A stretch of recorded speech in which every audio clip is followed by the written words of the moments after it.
시청자 여러분 안녕하십니까? 민주당 송영길 전 대표가 파리에서 기자회견을 가졌습니다. 핵심은 세 가지입니다. 내 캠프에서 일어난 일이니까 정치적인 책임을 지겠다. 그래서 민주당을 탈당하겠다. 자, 그러나 법적인 책임은 인정하지 않겠다. 내가 일일이 챙길 만한 상황이 아니었다. 그러니까 한마디로 자신은 몰랐다는 것이죠. 그리고 마지막으로 정계를 은퇴하는 일은 없다. 나는 직업이나 생계 때문에 국회의원을 하지 않았다. 민족화의라고 하는 대의 명분을 위해서 했다. 때문에 그 길을 계속 갈 것이다. 이 세 가지가 핵심입니다. 시청자 여러분, 송영길이가 입장을 바꿔서 이런 식으로 조기 귀국한 것은 민주당의 의원들이 총체적으로 압력을 넣었기 때문입니다. 그러니까 당이 냉정하고 엄중하게 송영길 사태를 지켜보고 그게 계속 주시하고 압력을 넣어야 되는데, 민주당의 지도부라는 사람 김민석 정책위 의장이 코미디 같은 쉴드를 치고 나왔습니다. 자, 이 송영길은 연세대학교 총학생회장, 김민석은 비슷한 시기에 서울대학교 총학생회장을 지냈었죠. 그러니까 당내에 386, 지금 이제 586입니다만은 이런 세대의 대표 주자격이라고 할 수 있습니다. 그러면서 이제 송영길에 관해서 각종 미화적인 발언을 쏟아냈습니다. 학구열이 높다. 그러면서 무슨 무력이 없다. 아무래도 이제 전당대회 돈봉투 사건과 관련된 이런 상황이기 때문에 그 부분을 이제 쉴드를 쳐주려고 한 것 같습니다. 무력이 없어서 송영길은 아직 집도 없다. 나처럼 집도 없다. 뭐 청빈이라고까지는 할 게 아니겠지만 하여튼 무력이 없다라고 희한한 이번 사태와 아무런 상관이 없는 걸로 쉴드를 치고 옹호를 하고 빠져나갈 구멍을 마련해 주고 있습니다. 민주당의 당 지도부라는 사람이 의원들이 지금 총체적으로 내년 총선을 걱정을 해서 압력을 넣고 있는데, 무력이 없는 게 자랑입니까? 정치인이나 일반인이나 일반 시민이나 무력이 있어야 정상적인 것 아니겠습니까?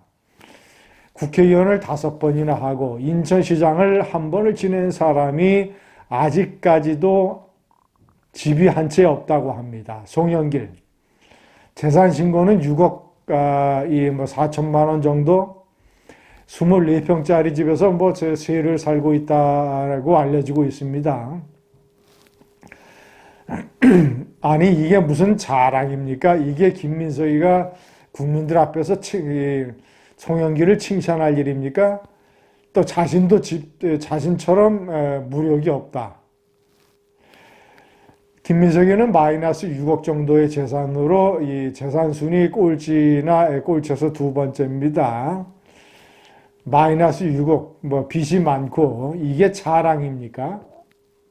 얼마나 못나고 무능했으면, 아니면 얼마나 엽기로 빠졌으면, 국회의원까지 지낸 사람이 집도 없고, 재산이 마이너스 6억입니까? 이게 무슨 자랑이라고. 송영길이가 무력이 없어서 집 한 채 없는 게 무슨 자랑이라고. 무능하거나 비정상적인 사고를 가진 사람이거나, 아니면 이상한 데에 돈을 썼거나.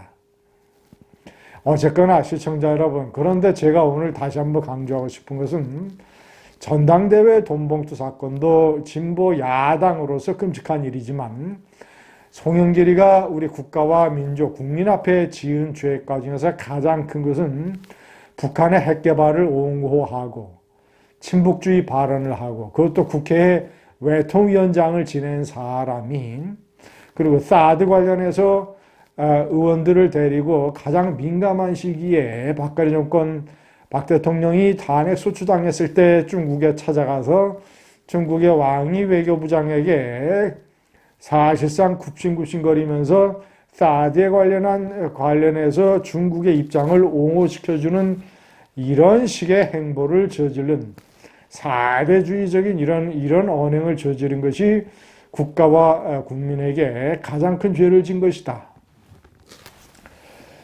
시청자 여러분, 2018년인가요?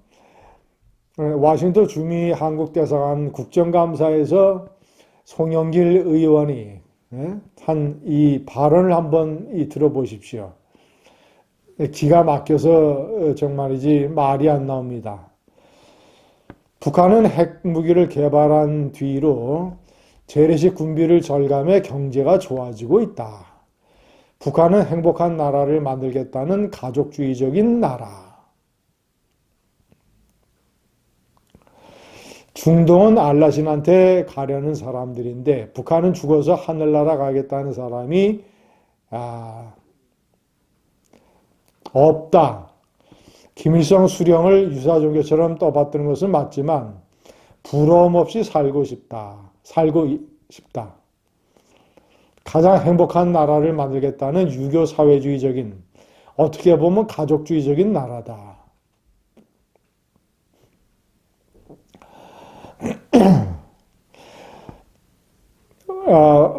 보수 세력은 북한같이 가난한 나라가 백성을 굶주리게 하면서 핵개발했다고 항상 비판한다. 그러나 이번에 북한에 가보니까 여명거리나 신과학자거리는 사진을 찍어봐도 홍콩, 싱가포르와 구별이 안 될 정도로 고층 빌딩이 올라가 있었다. 시청자 여러분, 저도 평양에 가봤습니다. 그런데 평양에서 약간 평양의 변두리 지역, 예를 들자면 서울로 따지면 저쪽 하여튼 이런 중심부를 벗어난 곳만 가더라도 북한이 얼마나 찌질하게 가난한 나라인지를 알 수 있습니다. 지방은 말할 것도 없고요. 북한은 그저 평양 중심부에 일종의 대외적인 쇼 윈도우 케이스 이런 거 비슷하게 고층 빌딩들 지어놓고 핵심 방언들을 위한 이런 데를 제외하면 평양의 외곽이라든가 지방에 가보면 북한이 얼마나 찢어지게 가난하게 살고 있는가를 알 수 있습니다. 그런데 외무통일위원이라는 사람이, 국회의원을 여러 번 했다는 사람이 이런 바보 같은 순진한, 초등학생도 못한, 학교도 못한 이런 식의 분석과 세계관을 가지고 북한을 바라보고 북한에 관해서 국민들에게 얘기를 했습니다.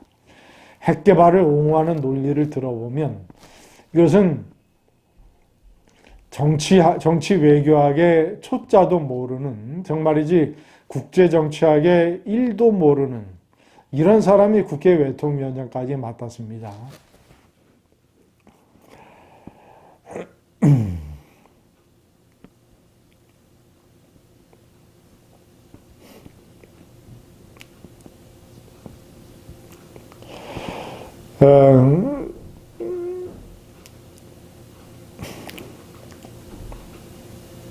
한마디로 미국이라든가 이런 세계 주요 국가들은 핵개발을 그렇게 하면서 왜 북한의 핵개발을 하는 것 가지고 이런 식으로 이 제재로 옥죄게 만드느냐?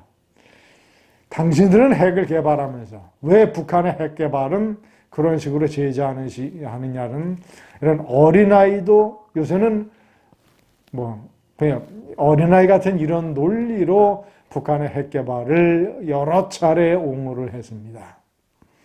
시청자 여러분, 다시 한번 말씀드리지만 전당대회 돈보두 사건도 끔찍한 것이지만 송영길이는 문재인 선거 캠프 대책본부의 총괄선대본부장을 맡았었습니다. 바로 그 밑에서 임종석이가, 그러니까 문재인의 초대 비서실장을 지낸 임종석이가 마포 광흥창역 근처에 광흥창팀을 만들어 놓고 이 대학 학생 회장들 이런 운동권 출신들을 10여 명을 가져다가 대선 캠프 실무 브레인 팀을 운영을 했고, 그리고 이 팀이 그대로 청와대에 가서 핵심 부서를 다 맡았습니다. 이런 데에 총체적인 책임이 총괄선대본부장을 맡았던 송영길에게 있는 것입니다.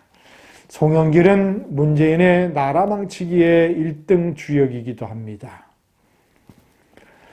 전당대회 돈봉투 사건보다 수십 배 큰 송영길의 죄과입니다.